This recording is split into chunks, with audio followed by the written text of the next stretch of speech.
The deputy leader of the Labour Party gives her verdict on the year just gone and the year ahead, and the also quite large number of political news stories floating around, even though it's nearly the Christmas holidays. All that to come on the latest episode of the BBC's daily news podcast, Newscast. Hello, it's Adam in the Newscast studio, and thank you very much to all my colleagues who kept the seat warm while I was doing some training last week, which I passed with flying colours. It was about how to survive in a war zone, which you have to do every 3 years. And it was nice to have my first aid training refreshed. Anyway, we're going to spend this episode chatting to Lucy Powell, the deputy leader of the Labour Party. She won that election against Bridget Phillipson, the Education Secretary, a couple of months ago. And before that, she was the leader of the House of Commons. But she got reshuffled out of the cabinet during the reshuffle that followed the departure of Angela Rayner as deputy leader of the Labour Party and deputy Prime Minister. Although crucially, Lucy Powell did not also get to be Deputy Prime Minister as well, because that job went to David Lammy. She campaigned on being the person that told the truth about politics to the Prime Minister and government ministers. And she called for a course correction in how the government ran the country and communicated its message when she won the deputy leadership. So, plenty to discuss with Lucy Powell, who joins us from her constituency right now in Greater Manchester. Hello, Lucy Powell. Hi, Adam. Merry pre-Christmas. Merry pre-Christmas to you as well. I was also wondering, do I say Madam Deputy Leader? There isn't really a greeting for the Deputy Leader of the Labour Party, is there? No, Madam Deputy Leader is very much the Deputy Speakers, isn't it? Yeah, because actually Deputy Leader of the Labour Party doesn't come with that quite sort of same grandness.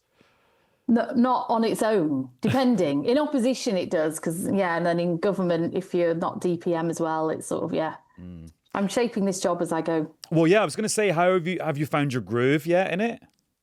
I'm finding my groove in it, I think. Yeah, tell us a bit more about what the groove is.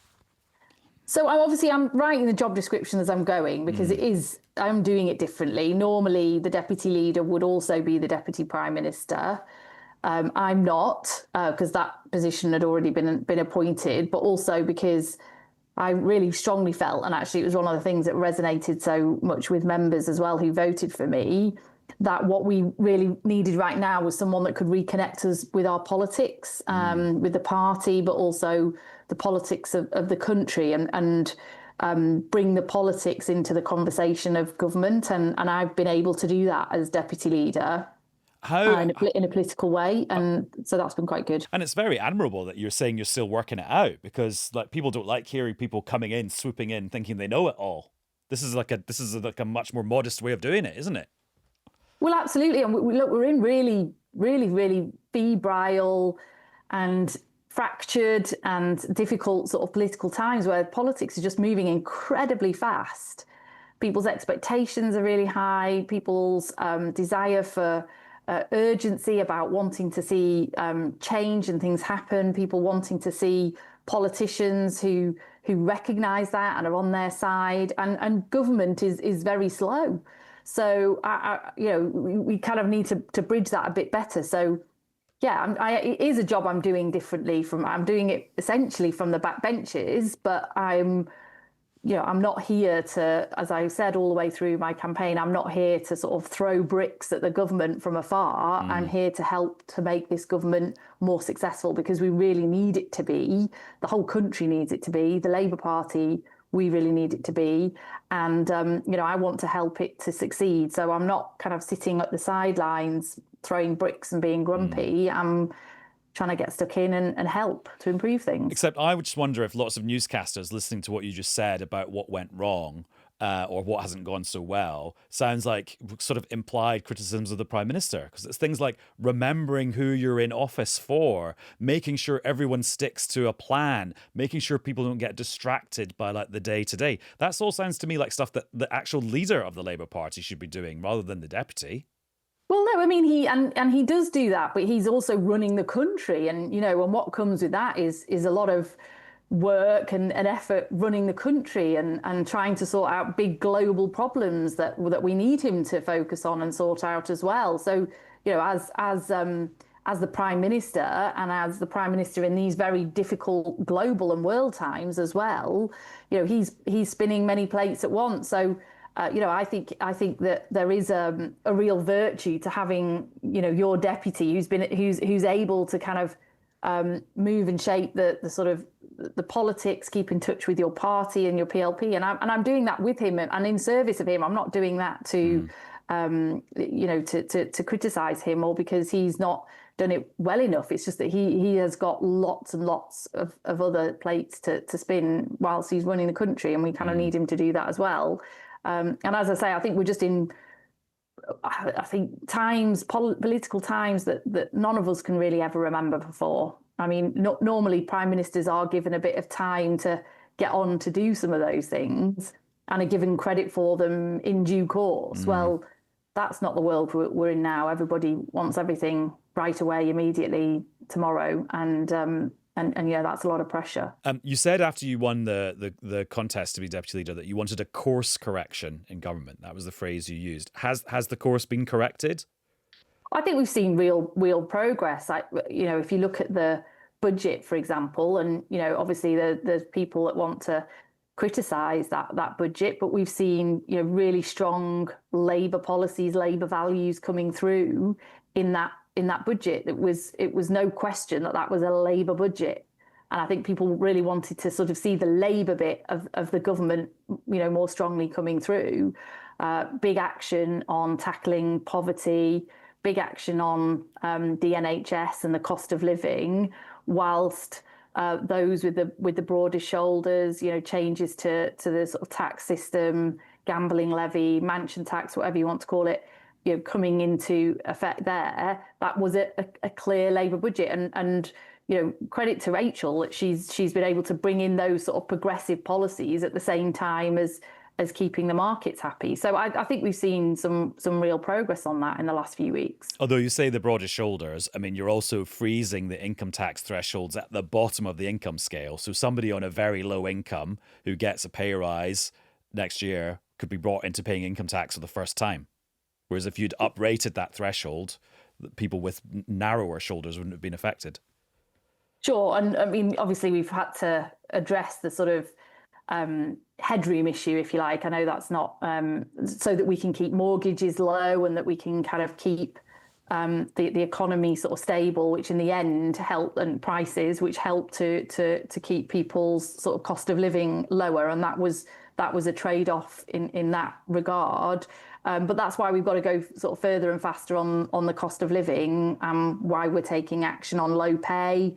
It's why we're taking action on energy prices, on the cost of living more generally, and obviously seeing interest rates coming down since the budget, and more to come, which will alleviate for many that sort of cost of living crisis. So of course there's more to do. It's just one budget, but as I say, I think no one could argue that it wasn't anything other than a Labour budget, and I don't believe that any other sort of party would have delivered that in that way at that point in time. And as we're recording this episode of Newscast on Monday, the 22nd of December, we got the news from the Treasury that the spring statement, or whatever it's now called, I think it's called the spring forecast, is going to be on the 3rd of March next year. So that's when the OBR will do their economic predictions. Although they are not going to mark Rachel Reeves on her fiscal rules, because that's only going to happen once a year from now on. Okay, so Lucy, if you're thinking about other things you could do on the cost of living, what are other areas you've got your eye on and you will now be advising your cabinet colleagues to have their eyes on too? Or or do you think you've laid the groundwork now? It's just got to let those things bed in, like the increase in the living wage and things like that. Well, we have got a lot of things coming into effect next year, and we do need the space to really be able to showcase those and make sure that people kind of recognise they're coming. So yes, we have got the increase in the living wage and the minimum wage in April. We've also got a number of the measures from the Employment Rights Now Act coming in April, which gives people more job security. We've got the Renters' Right Act coming into effect early next year, which will start to mean that landlords can't just keep hiking up rents year on year. And it also will stop the kind of bidding wars that people face when they're trying to get a new rental property. And landlords might be stuck with tenants that they don't like. I think that'll be a kind of a small feature. I think anyone who has to operate in the private rented sector knows that what we've seen in recent years is huge year-on-year kind of rent increases that have just become unaffordable for people, and these bidding wars over properties as well, which means that people end up paying higher and higher rent. So huge rent inflation, and that's obviously the biggest cost of living that most people face. And then, of course, we've got the £150 off energy bills coming in April. So we've got a huge amount of actual policies coming into effect, which we really need to make sure we can champion and we can talk about. And I think that's really important, that we don't kind of lose sight of all of that and really embed that. But of course, I mean, the big issues facing people are wanting a decent job that pays well. That means that having a job actually gives you a decent standard of living, which isn't what we've seen in the last 15 years or so. Or Unemployment more. is up under this government. But poverty, in-work poverty has gone up significantly under the Tories, and now just having a job these days is not a route out of that. People living with 0 hours contracts, not knowing how much they're going to get at the end of every month, and it's the welfare state that subsidises that effectively.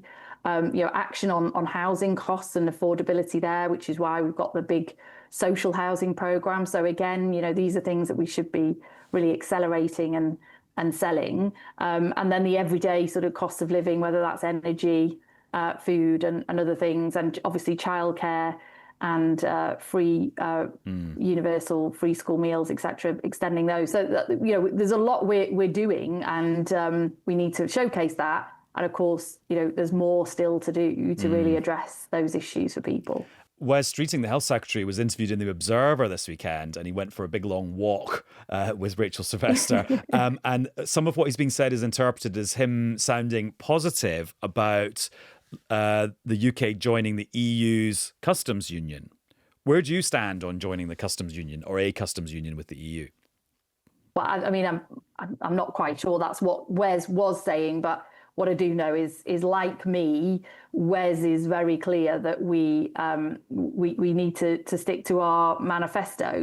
These things were in our manifesto for a reason, because we wanted the country to trust us to run the country and to make decisions that they wanted to see us make. And that's why we put in the manifesto that we wouldn't rejoin the customs union, we wouldn't join the single market, because whilst there are many people who want us to see us doing that, there are many people who also voted for Brexit and who voted Labour in that last election. So it's a manifesto commitment, and it's really important we stick to those. But of course, closer ties with the EU, something we are already doing, and we're doing to great effect, is really important to not just our economy. Hang on, to great. What's the great effect?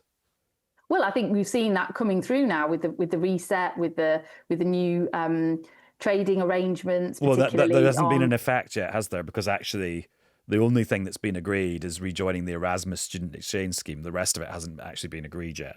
Well, the top lines of it have been agreed, haven't they, in terms of the veterinary arrangements and the sort of food and drink and so on, and some of those areas. So they've been agreed, but there's still a lot of detail to be worked out. But we're also working much more closely with the EU on defence and security, and on the challenges we couldn't join their new defence spending programme. Look at the role we're playing alongside our European partners, which, to be honest, would have been unthinkable 5 years or so ago. That Keir Starmer is convening, a coalition of the willing when it comes to Ukraine, leading and working so closely with Germany, with France, right across Europe. We are central to a lot of these conversations, and that was unthinkable just 5 years ago. And now the challenges of illegal migration across Europe as well. We've got to work together on these issues, so that they're not straightforward, they're not easy. There's no silver bullets. But I think we have reset our relationship with the EU, and I do think the effects of that will be more broadly felt over coming months and years, and there's still more work to be done. But absolutely no way the UK would join the customs union or a customs union. It's in our manifesto, so we absolutely need to be. I think, as I've been famously quoted as saying before, I do think our manifesto and sticking to our manifesto commitments is really important when it comes to trust in politics. And we said some things in our manifesto, and we're going to be sticking to them, even though I know there are differing views about that across the country. And are you okay with people like Wes Streeting talking so wide-rangingly and going beyond their briefs? And like, he's the Health Secretary, and there he is talking about the EU. That's not in his job description. It is in yours because you've got a roving brief across everything. Are you relaxed with people like Wes Streeting sort of opining on all sorts? Well, I'm very disciplined, as you know, Adam. But look, I think... And Wes isn't? No, I think, look, as I was saying earlier, I mean, look, there's a great appetite, isn't there, in your industry? And, it's not a criticism, that's what you're there to do. But there's a great appetite in the media for, the stories of division, of difference, of the sort of Westminster soap opera, who's up, who's down.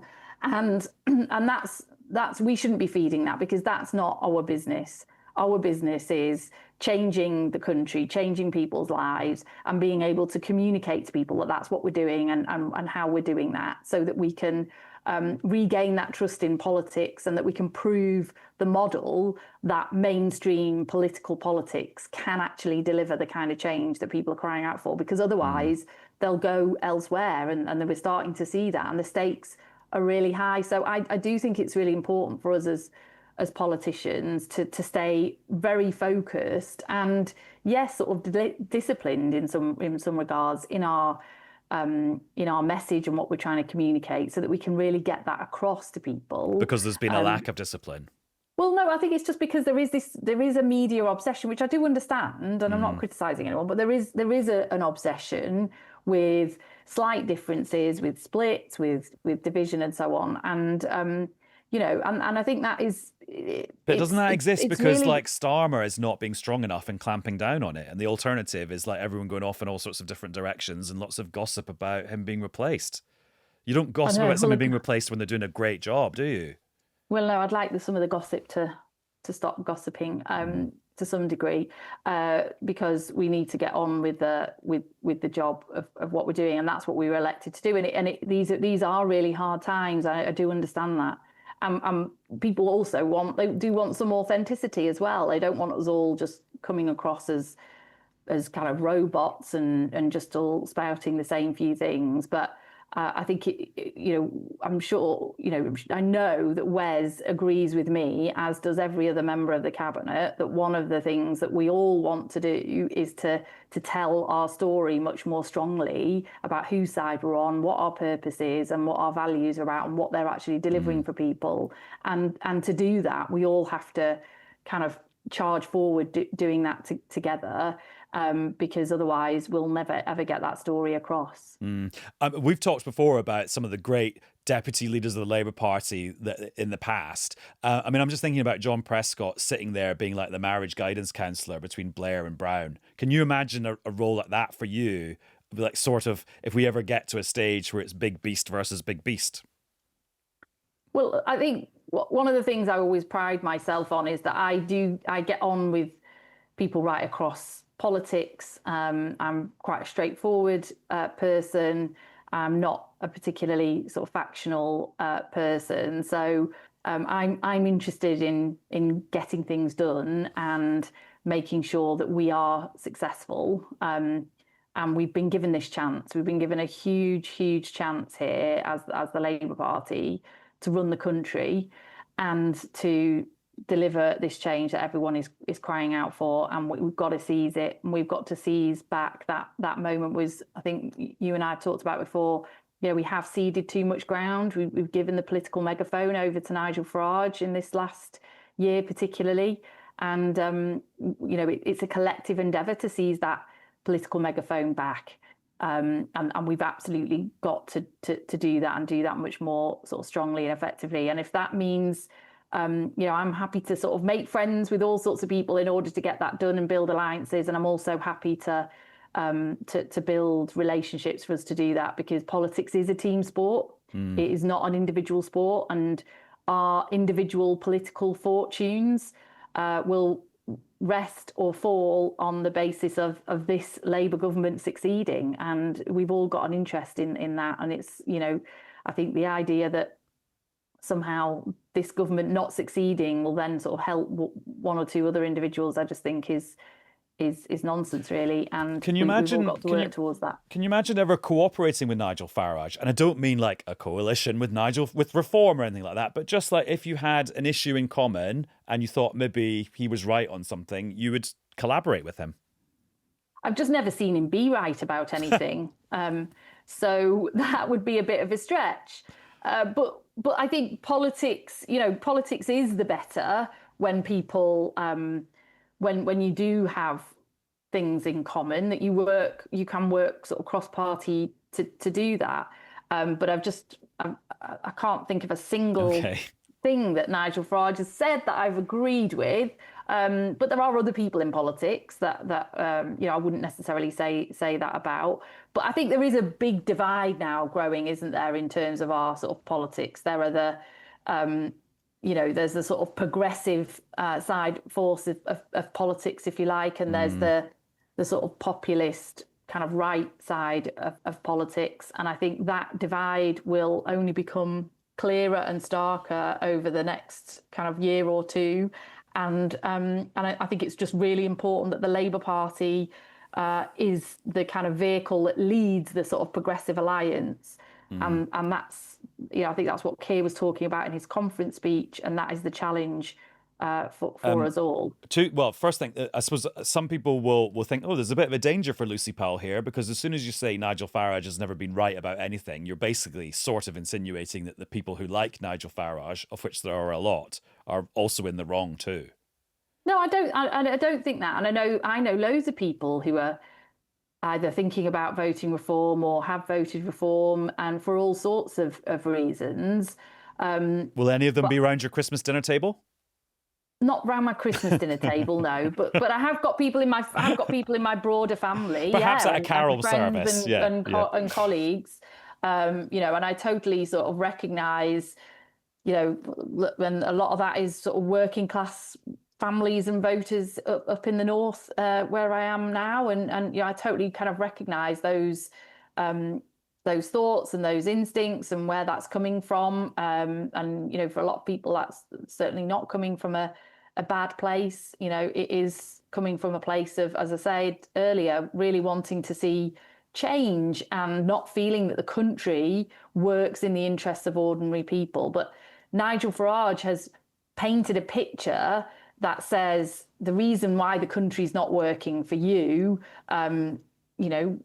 plumber from Doncaster, is because of all these immigrants coming and taking all your jobs and driving down wages and putting up prices and putting pressure on our public services. And I just disagree with that diagnosis. I've got a different diagnosis, which is that our economy's become deeply unequal, and those with assets and wealth have ended up being able to ride through all the political crises, all the economic crises, and ordinary people have just got worse and worse off as jobs have got more insecure and lower paid, and housing has got more expensive and less secure, and public services have got worse. And they're all the reasons why life's got harder. And that's what we're about addressing. And we have to seize that political megaphone back off Nigel Farage to tell a different story about what is really wrong with the country and how we're fixing it. And in terms of next year, huge big set of elections in Scotland, Wales and English local authorities, although speculation that some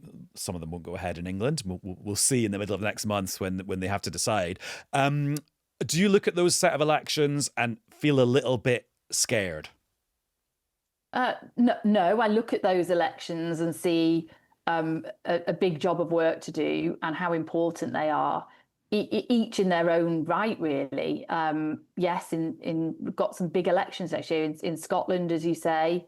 We've got a real opportunity to get Anna Sarwar, who's absolutely brilliant, in Scotland, to be the First Minister of Scotland. There is a path to that, and we've got to support him and Scottish Labour in doing that. Now, what is the path to that, though? Because the SNP are back at the top of the polls and Labour has plummeted. Yeah, I mean, there's a lot of unhappiness with the Scottish government, and we've got this irony up there at the moment, which is that the Scottish Nationalist Party want these elections to be about the Westminster government and not about the Scottish government, and we need the choice at that election to be who's running Scotland, and that choice will be between John Swinney and Anna Sarwar, and I think as that choice really crystallizes for people, I think we'll see a shift there in people's voting intentions and things. But obviously, the SNP just want that to be a referendum on the UK government and what's happening in Westminster, and we need to avoid that. Obviously, in Wales, it's big elections under a new voting system, very kind of complicated and difficult, and we've been in government there for a long time as well, so we're the incumbent, so that brings with it kind of different issues. But I really don't want reform to get a massive foothold in running Wales there. And again, we need to really be clear with people about what the consequences are in that election for Wales in particular. We've got big elections in London as well. All the councillors are up in London and right around the country. And I don't want to see, I'm just not prepared as deputy leader of the Labour Party, I'm just not prepared to sit back and say, gosh, these are difficult. And, oh, well, we'll have a look at what we can change after them, blah, blah, blah. I want us to shape these elections because I don't want to see any more reform-run councils in England than we've already got, because they're showing already in the short space of time they've been running a number of councils, how badly they're running them. They're making huge cuts to children's services, to SEND provision, to care homes in some of the big county councils. Well, financial challenges facing local authorities of all different political stripes. It's particularly in reform. So I don't want to see them running them. So we've still got 5-6 months to go, and I think we can have some effect on that, and we've got to. Really. And if some of those elections are postponed in the areas where there's local government reorganisation, that's okay. That's just a cost of doing business with local government that the country has to accept. I mean, I think they're sort of difficult decisions. I think we should face forward. Personally, I think we should sort of face forward with it for elections with confidence. We are Democrats, and we believe in democracy and having elections. But I think these are a very small number of cases where, if the local area, wants to postpone them because of the reorganisation, which would mean that then all the seats would be back up for election very shortly afterwards, then that's something for those areas themselves, working with the Secretary of State. So you're okay if it's a small number, but if it becomes a larger number, you'd be worried?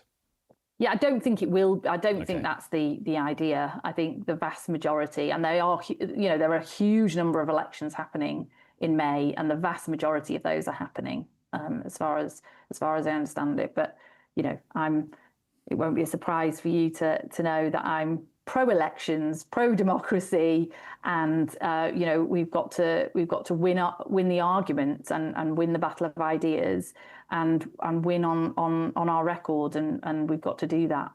Right. Last very obvious political Christmas journalism question: will Keir Starmer still be Prime Minister this time next year? Yes. There you go. And second classic Christmas question: what's your favourite Christmas film? Home Alone, I think. Oh. Although my kids made me watch that Nativity last night, Review? Which I've never watched before. Yeah, it was good, but I now, what is it? Sparkle and Shine. I was like, now got that in my head all day, which is quite irritating. But Home Alone is definitely the best one. I've actually never seen it. It's a British film. Oh yeah, I know of it. Yeah. Well, no, I don't think I'd seen it fully before. It's got a great cast, and a good sort of. My kids found it hilarious. I actually went to the cinema the other week there to watch a retro Christmas film that people are very surprised by. Batman Returns. Everyone forgets it's set at Christmas. It's technically a Christmas film. Yes. Yeah. Well, Die Hard was set at Christmas as well, wasn't it? Oh, so you do believe Die Hard is a Christmas film, because that is an area of controversy. Well, I wouldn't describe it as a Christmas film, but in the same way that Batman Returns, if you're getting that into the orbit, then I think you've got to get Die Hard in the orbit. But yeah.